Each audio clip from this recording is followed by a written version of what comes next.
Welcome to the second part of our Part 2 lecture on Eurasian empires, continuing our discussion now of the Roman Empire and what we're calling here the Pax Romana, culture across an empire. And that phrase, Pax Romana, translates from Latin as the Roman peace. And so it was the claim of Rome's emperors now in what we call the imperial phase of Roman history, that their rule, their strength, the imperium that they wielded, had brought peace to the Mediterranean world. That may have been overlooking the fact, of course, that a lot of the wars that preceded the empire were created by those on behalf of the empire, but never mind that. It's a common refrain among great imperial rulers that their rule has succeeded in bringing peace to the world, putting all things now in proper order. We saw that with the Chinese emperor, we've seen it with the Persian kings as well. Now, for Caesar Augustus, the first Roman emperor, the rebuilding of Rome became priority number one. That is, the rebuilding of the city of Rome to make it now the great center of the new empire. And so it was that Augustus ordered an ambitious construction program to begin the makeover of the city. What he would proclaim he found as a city of brick turned into what he would boast as a city of marble, an eternal city, as Rome is sometimes still referred to. Similar to the reconstruction program, say, in Athens under the general Pericles. Yet Rome would not be just a polis, that is a city-state, as Athens had been, but a metropolis, from the Greek meter, meaning mother. The mother of all cities now would be Rome under the rule of the Caesars. An eternal imperial city. For example, the Colosseum, undertaken by the Emperor Vespasian in the year 75 CE, a gigantic amphitheater that could seat 50,000 spectators. To the right, you see here a digital recreation of the Roman Forum with Greek-style architecture and marble columns topped by statues of Roman heroes. The Roman emphasis was on grandeur, magnificence, size, and solidity. That is, in all things, permanent and solid. Now, if you go to Rome today, you can see the ruins. Here's a photograph, in fact, of the ruins of the Colosseum. Here is a digital reconstruction of what would now be the ruins of the Roman Forum, once the seat of the Senate, the Roman Senate in the Republic days. It was now more or less a ceremonial place for the grandeur of the Roman Empire. As we saw in part one of this lecture on Rome, Rome had transformed from a republic, that is, a system of government vested in the rule of the people, the rule of the public now, to be a great empire where power was vested, the imperium was vested in the rule of the person, the Roman emperor himself. And so, good to his word, yeah, a city of monuments created by the Emperor Augustus. One of the most profound and impressive is the one that is still left almost entirely intact in modern day Rome, the Pantheon, built to honor the gods of Rome. A great domed building with the familiar front of the Greek temple. So a combination of the Roman dome with the Greek fronted temple architecture and column. Here was a new face for the Mediterranean imperial power.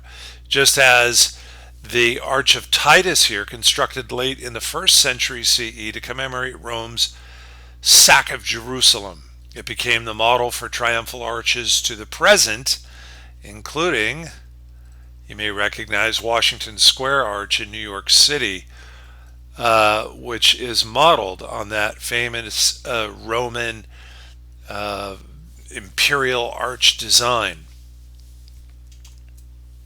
A new city plan was prescribed by the government, not only a city of monuments, but here, as we can see in an aerial view of a reconstructed model of ancient Rome, showing the Colosseum and the oval-shaped stadium Circus Maximus here in the lower left corner.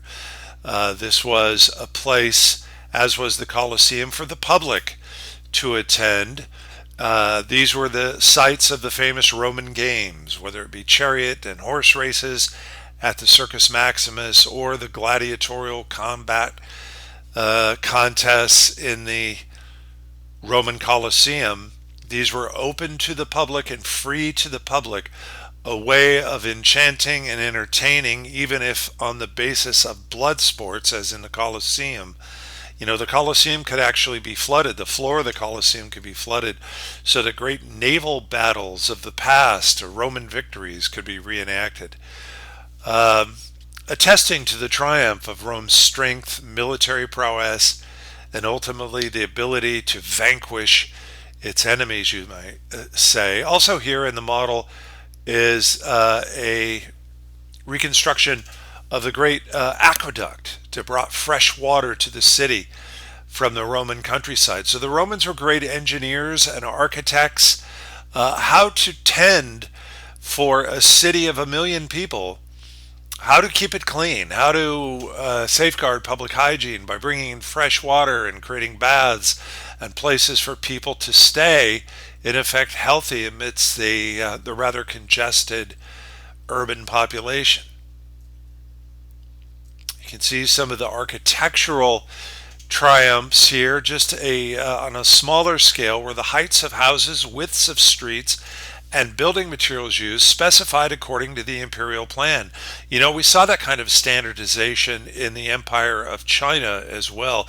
The power of an imperial governing ruler to impose upon a city or upon a country or an empire various standards of weights and measures and everything down to, in this case, the tiled roofs of Roman villas. The 6 and 10-story apartment complexes built to house the city's working class, where the poorest, by the way, would live on the top floors, not the street level. Wealthy Romans lived in houses themselves called villas.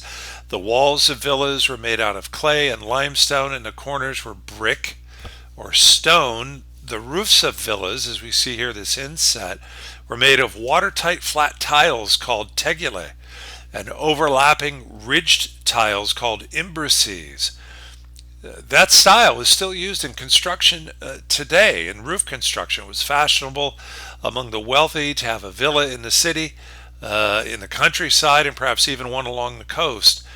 And when built in the city, there would usually be a kind of interior courtyard which protected the wealthy occupants from the noise and dust of the city outside.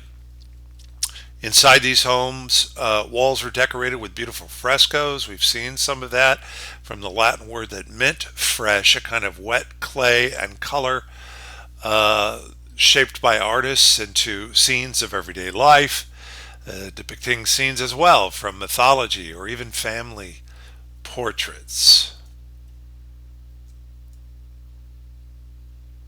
Beyond the city, the Roman armies and the Roman bureaucracy and law enforced a peace known as the Pax Romana. And before I jump into that, let's make sure we're clear why all this effort at creating a eternal city, a city of marble, in the words of Augustus, because now Rome would be the font, the center, if you will, of a great and expanding empire. And the emperors understood the value of public relations, you might say. That is, to have the grandeur of the empire in effect encapsulated now in the form of the city itself would lay greater credibility and legitimacy to the claim to govern beyond that city. The Pax Romana. By the time of the empire, the Roman military was made up of permanent navy, various auxiliaries, cavalries, and most famously the Roman legions. Legions were armies composed of infantry that enforced Roman authority throughout the empire. From the Roman word legere, meaning to choose, the empire made 25 to 35 standing legions, numbering about 5,000 men each. Joining the army was both a duty and the pride of Roman citizenship, and soldiers received standardized pay and a type of bonus, sometimes land, upon the completion of 20 years of service. So a model not terribly unlike that of the U.S. military today, where after 20 years of service one becomes vested in a lifetime pension as a former service member. We saw also the model for this in the ancient Persian Empire, where 100,000 men or more, standing army, maintained by the emperors to enforce imperial rule. Now, it's called the Pax Romana, but when that peace is imposed on a people by military force, you might wonder if that public relations machine hasn't pulled a fast one. Peace in a sense, but peace imposed by the dagger and by the sword. An early law code was the Law of the 12 Tables, established during the Roman Republic in 450 BC, which was built upon over the centuries by edicts and judicial decisions. So that basic foundation of law built upon right into the imperial phase. Now, in time, a law of the peoples was established, yes, and the two systems were combined. That is, a popular legal code built on the foundation of the more ancient legal code to basically fully equip now the governing of the empire under the frame of legal sovereignty. And, as we think about the law and the governing of peoples, the Romans were great at enshrining their law in all kinds of monuments and mythologies, all sorts of solemnity. You think of the judicial robes, that old priestly function, right? Translated now into civil governing. And we still do that a bit. We still enshrine law in these sort of trappings of something grand, the grandeur of law, the solemnity of law, and even the sacred quality of law. Well, all of that is part, again, of the public relations system. These are invented traditions constructed by men, usually for the governing of states and often the protection of privilege, property and that sort of thing. In fact, a whole part of the Roman law was given over to what we call civil law, which was essentially built around the claims of property and contract and that sort of thing. On the far margins of empire, Roman soldiers and bureaucrats maintained an imperial presence and defended the frontiers of Roman rule. And let's take a look at some of these, because although we think of Rome, all roads leading to Rome, it's also really interesting, I think, to consider the perimeter, the periphery, the margins, the boundaries, what the Romans called the limitatio, the outward limits of Roman rule. And here we see one such outpost of Roman rule known as Khazar al-Bashir in Arabic in the Jordanian desert. The desert of Jordan served as an eastern lookout post and army barracks for the Roman Empire, built around the year 293 CE, well into the imperial phase, you might say, of Rome. It guarded the trade routes from Asia. Approximately 600 soldiers lived within the fort along this eastern frontier known to the Romans as the Provincia Arabia, that is the Arab province. There were 23 auxiliary cavalry castles like Khazar al-Bashir, 14 watchtowers, and 2 caravanserais, which, think of a caravanserai as a kind of stopping over point for the camel caravans, the merchant caravans that crossed the Silk Road. So the Romans organized themselves not only as a trading empire to bring wealth into the realm, but also as a military empire which could defend borders, guard boundaries, secure that trade, and to keep any provincial rebellions in check. At least that was the idea. If you were a Roman soldier sent from Italy out to the far frontier of Qasr al-Bashir, you might have said to yourself, where am I? In a seemingly desolate desert region, far, far from home. Such is the life of soldiers in an imperial frame. Vindolanda was a Roman fort in northern England near the border with Scotland. The fort was garrisoned by auxiliary units rather than legionnaires. Think of these as sort of guard units drawn from the local population or Gaul, that is, impressing locals into a kind of quasi-military service on behalf of the Roman Empire. Included among the buildings at Vindolanda a large Roman bath, the ruins of which you see here below.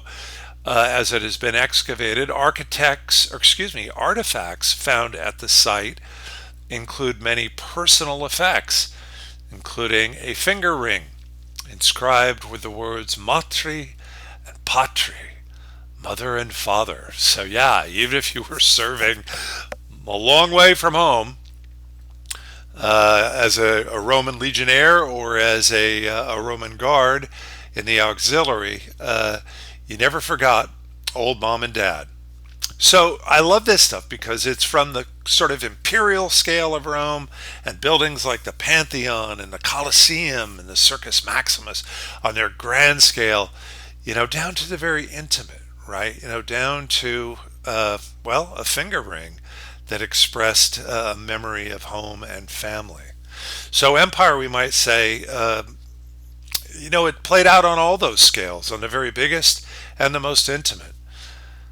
But more than military force defined the empire. Roman culture was imprinted on foreign peoples as well. Think of Egypt.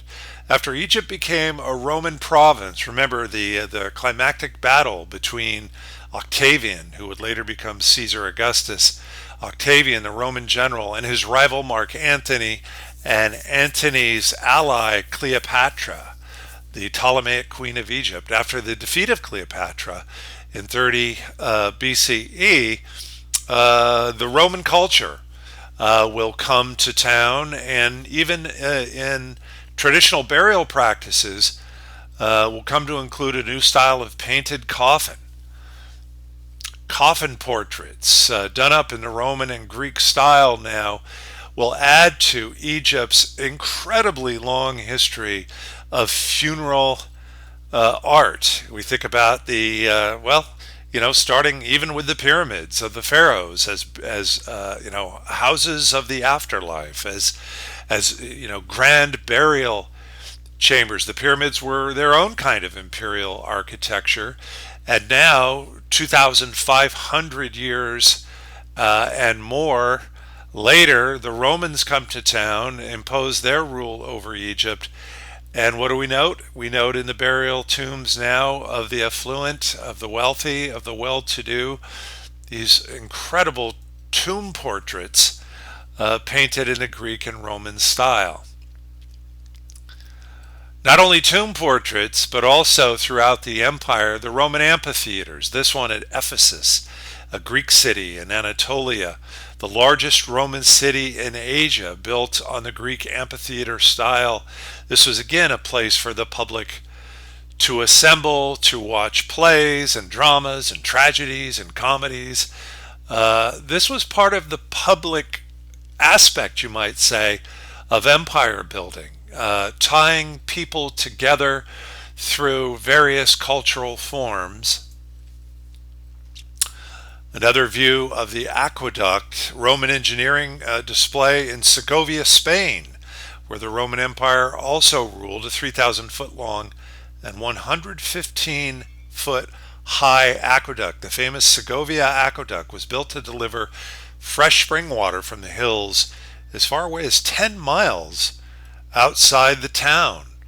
The importance of fresh water for urban populations, something acutely understood by the Romans and their engineers, who figured out ways to bring that water into the city centers.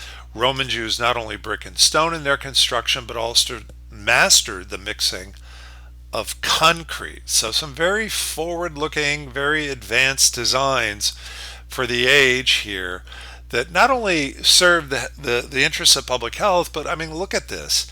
Just to the eye, it bespoke grandeur. It implied greatness and sophistication and even high-tech technology, all associated now with the Roman Empire.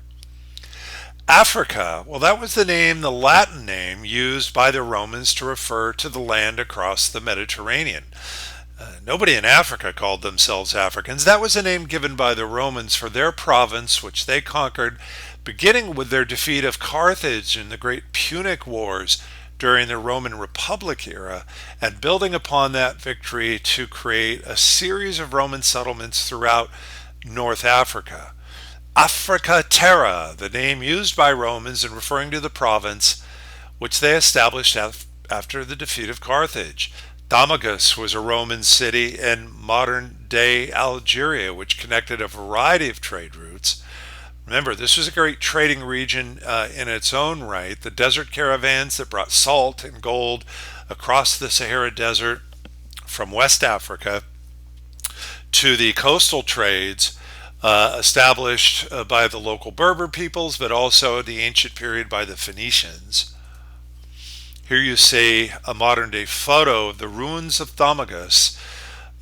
So interesting, because here you get the basilica design borrowed from the Greeks. That is the long road lined by columns leading to a triumphal arch, as you can see there in the distance.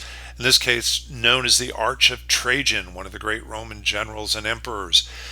Often paying homage to the military. As I said before, statues often do, whether it be the Confederate statues, so controversial in our own time in the United States, which often paid homage to military figures during the Civil War on the Confederate side, or in the case here of the Romans, to great Roman generals.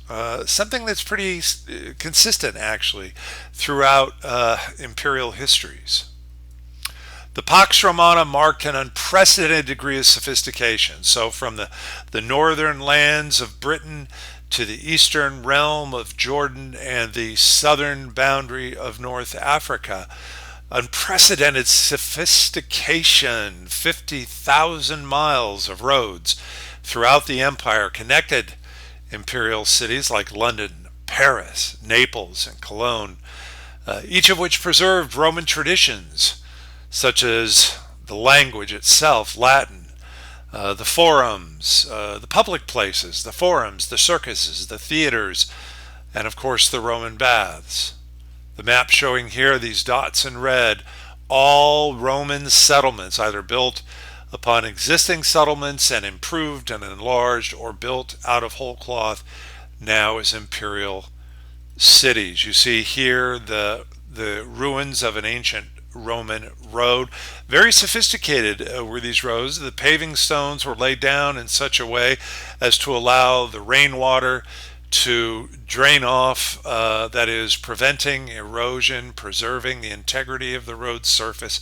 50,000 miles of roads, and of course the famous claim was that all roads led to Rome, and that was more metaphorical, I suppose, than literal, because these varieties of road networks led to many different. In an imperial sense, they were all the handiwork of the Roman state. This one happened to be up near Manchester in England. Here's a Roman bath in a town named Bath in southern England.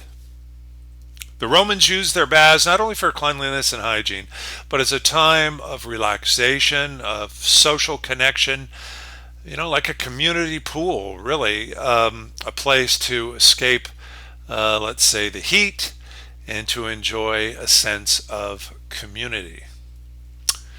It's estimated that at its height, 70 to 100 million people lived within the boundaries of the Roman Empire. A global reach, we might say, in ancient times.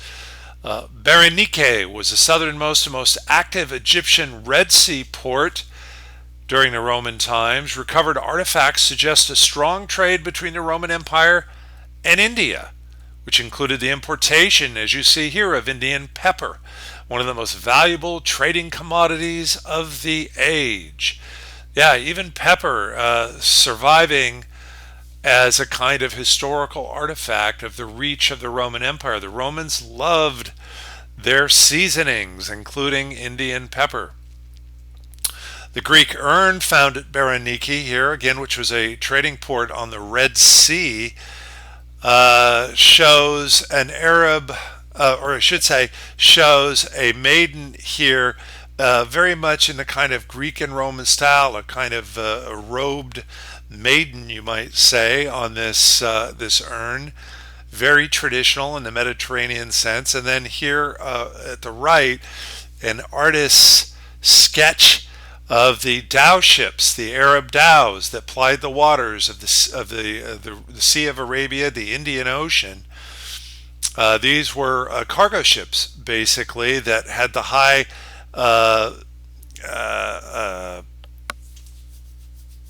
stern rudder,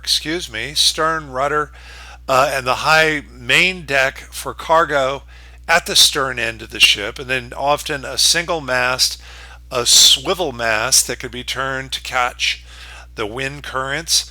Many other design elements that went into what we sometimes call the dhow or the Arab dhow that was, gladly absorbed by the Romans now to create a Roman trade in that very traditional style through the waters of the Indian Ocean, the Arabian Sea, the Red Sea, connecting the Mediterranean then to a kind of global trade. A reach that we might say ultimately overextended its grasp. Yeah, what happens when empires get too big, too heavy, too bulky, too complicated to efficiently function? They become vulnerable. They become vulnerable to breakdown, both externally by foreign peoples on the border or internally due to the various, we might call, corrupted systems. Rome itself was, it was an economically draining metropolis, a city of 1 million people, the great majority of whom were poor, working class, or even enslaved. Since the wealthy paid virtually no taxes, some things never change, he said, all wealth was imported. The gladiator games and other public spectacles were a great distraction. Could not hide the fact that Rome itself produced no wealth.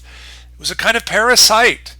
It fed off the body of others, and unemployment was often sky high with so little work to do. City leaders ultimately proclaimed 159 holidays a year. Day off, a time to go to the circus, a time to go to the Colosseum. The Christian book of Revelation called Rome the Babylon harlot of the 7 hills. So early Christians saw Rome as a kind of den of iniquity and vice and corruption and blood sport and harlotry, in the words of the book of Revelation. External conflicts as well. Yeah, defending all those borders, right, from what the Romans considered to be the barbarian invaders. Defending frontiers was a constant drain on the expenses of Rome, both in terms of wealth and manpower. Over time, military service became less popular for Romans, who were expected to live farther and farther from home. Like the guys stationed out at Qasr al-Bashir in the Jordanian desert. The state hired local tribal chiefs to defend borders, that is, buying off foreigners to do the work of border guarding rather than incur the expense of fighting them. Well, it seemed like a good economic deal, but in time, you know what's going to happen. Those border defenders are going to become the border invaders and will begin helping themselves now to the remnants of Roman wealth and titles and privilege and prestige. It was one of these tribal peoples, the Visigoths, whose name basically means invaders from outside the boundary. They'll see the Visigoths rebel and invade Rome and even sack the capital in 410 CE.